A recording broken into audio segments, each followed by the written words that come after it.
filime ngiye kandi mvuge kuko mufata nk'umukinnyi yazi gukina azi gukina cyo nicyo kintu cya mbere nakubwira azi gukina icya kabiri nkunda nyine umuntu ugendera ku gihe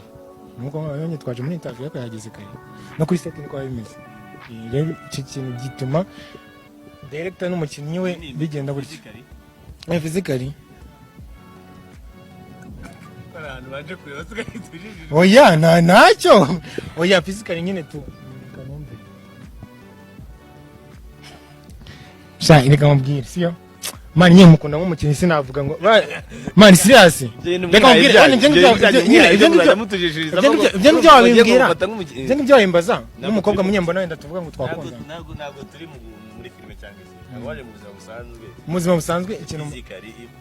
ntabwo nyambyitaho ko niko kuri izina ry'Imana akakanya namusabye ahubwo tudashaka twikora muri banyicima hano hari uhora asenga sinzi niba ari umubikira gusa sha imyambarire aha biti urebe ubazi ikisi urebe afite umushiya ntavuga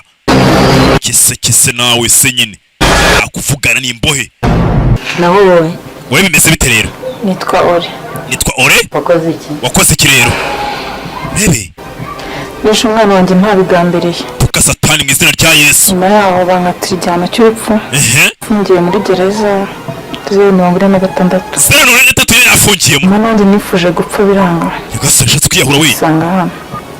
aha bivuze ngo bakora muri izo gereza bakabazana ahangaha ariko atari gereza bisobanura ahantu babimurira bakaza bakabakuraho amakuru sinzi nabashaka iki urebe nabo ngabo turishese turafandishese ariko harabura umwe yego umve bera ari hehe Rugo yasadunda guna rukundo gira hino yacitse ari hehe gakwegera yaranga yasubaye ngenza refungwa aho ngaho ntabwo nzi ahantu yagiye umve kibazo zondi mufatanyije kurinda hano gakwegera yasubaye do urebe umuko buriya rero umuntu wambwiye ngo buriya ngo muri gereza buriya ngo hameze nk'ahantu usanga ariyo pasiteri wenda arishe nk'umuntu urumva umudiyakoni wenda ashinzwe gufata wenda abana ku ngufu abaririmbyi harimo abarozi kurari yose nyine ikaba irabaye ushinzwe kubatiza wenda usanga nyine yari igisambo kwereka just for no reason ananutse ndamukunda ananutse arankunda azira kubyumva ananutse ndamukunda byibushye namukunda so mukunda just ibyo birangije bikubaza ibindi byinshi utansabye wakinwe uri mani jewe ana nkuko nakubwiye nyine ngiye wandika filime ngiye kandi mvuge kuko mufata nk'umukinnyi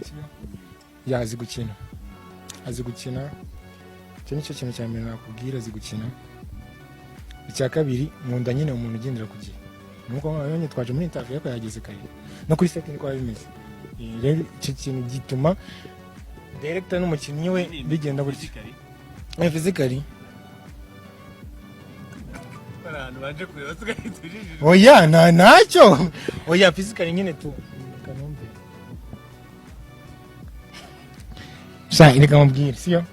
mani nyine mukunda nk'umukinnyi sinavuga ngo mani serious reka mubwire ibyo ngibyo wabimbwira ibyo ngibyo wabimbaza n'umukobwa munyembona wenda tuvuga ngo twakunda ntabwo turi muri filime cyangwa se waje mu buzima busanzwe mu buzima busanzwe ikintu ntabwo nyambyitaho ko niko kuri izina ry'Imana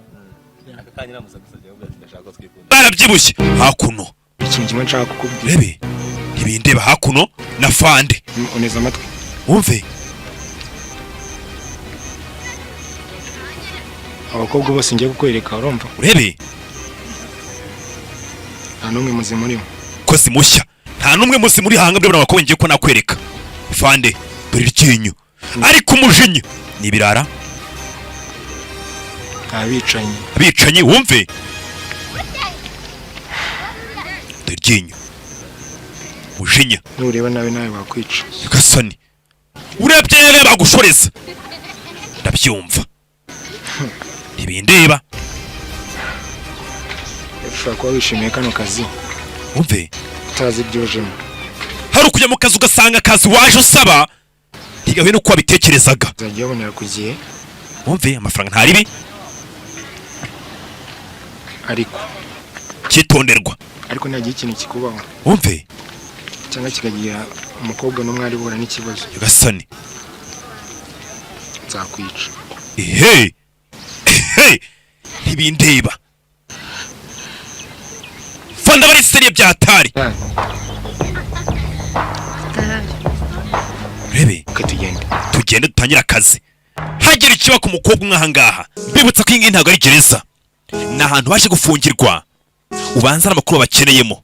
kumbe hano ndi winjiye muri dushe. rebe bene gushokora ubu ndabizi screen mugiye kuyiterura. rangije ehe ariko sha tuto nta kantu mubonye n'iki urebe kobwa gise gutyo urebe ne muri dushe komeza koga nimbohe ebyiri mpereza hano mvuze ngo iki mpereza noge bera nzongera kugusanga mu bitaro na rimwe. wumve isadunda bera yacu bayisanga mu bitaro ukundi kwishoreza mabwiriza mashya. ruko Yesu fa kundo ndakumva cyane afande binana gira hino nkwereke urebe tere cyangwa gifite n'ubuheheso kuntu. Yesu fa